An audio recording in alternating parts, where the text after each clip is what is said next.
Bonjour et bienvenue à Europocket News. J'espère que vous avez passé un très bon week-end et que vous êtes contents de nous retrouver. Aujourd'hui lundi, nous évoquerons un nouveau modèle de paix, les jeunes pro-Poutine et la triste réalité des reality shows. Allez, c'est parti.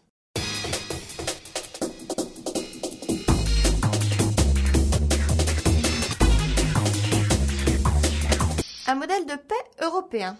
Aviez-vous déjà pensé à qualifier l'Irlande du Nord comme telle ? Eh bien, regardez cette image.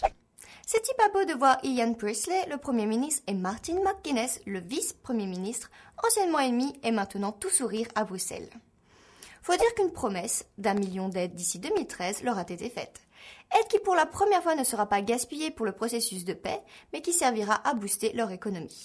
Cette visite scelle une nouvelle ère de coopération qui ravit autant la province que l'Union. Ils sont jeunes, beaux et intelligents. Les Nachi, l'organisation de jeunesse russe pro-Poutine, est sur liste noire.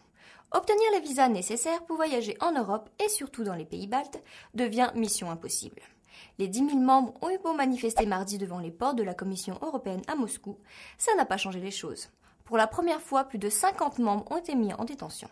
Le Kremlin ne soutient donc plus son élite russe ? Sacrilège. Les nôtres, Nachi en français, qui ont consacré leur temps à faire la promotion de Vladimir Poutine, se sentent maintenant traités comme des opposants russes. Les téléchargements illégaux, la Commission européenne en a marre. Viviane Reding, commissaire européen de l'éducation et de la culture, veut dès cette année lancer un marché unique européen online, qui encadrera la musique, les films et les jeux vidéo sur Internet. Des avantages ? Faciliter les copyrights, offrir un accès simple et rapide à une multitude de fichiers. Quant au prix, silence radio.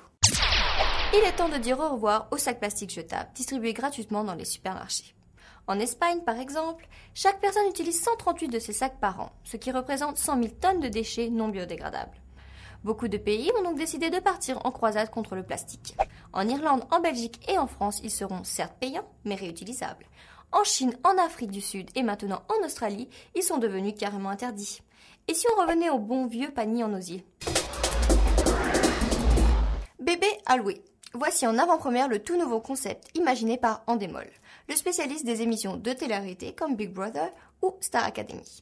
L'idée est simple, montrer la vraie vie à 4 jeunes couples de 17 à 20 ans, en les laissant se dépatouiller avec un bébé, un enfant et un ado 24 heures sur 24. Au programme des rires, des disputes, des larmes, des factures, des couches trop pleines et du sexe bien sûr. On croyait avoir assisté au pire de la télé, mais non, le pire reste à venir. Des heures et des heures de vol sans savoir quoi faire. Eh bien ce temps est révolu. Sortez vos portables. Sur les vols européens, recevoir et envoyer des textos est maintenant possible avec Air France. Première compagnie aérienne à oser sauter le pas. British Airways et Ryanair suivront dans peu de temps. À partir d'avril, les appels seront même autorisés. Si l'essai est concluant, on pourra utiliser notre portable sur tous les vols. Bonjour le mal de crâne pendant les longs courriers. Pourquoi s'embêter à apprendre des langues étrangères quand des lunettes magiques traduisent pour vous ? Enfin, c'est vrai qu'apprendre le chinois en 10 leçons avant d'aller faire un peu de tourisme à Hong Kong, il y a plus facile. Donc un professeur spécialiste en robotique a conçu des lunettes qui lisent et qui traduisent le chinois. Plus de barrières linguistiques. Intéressant, non ? Voilà, c'est fini pour aujourd'hui. Bon lundi et rendez-vous dès demain ici même à Europocket TV pour la suite de l'actualité européenne. Ciao.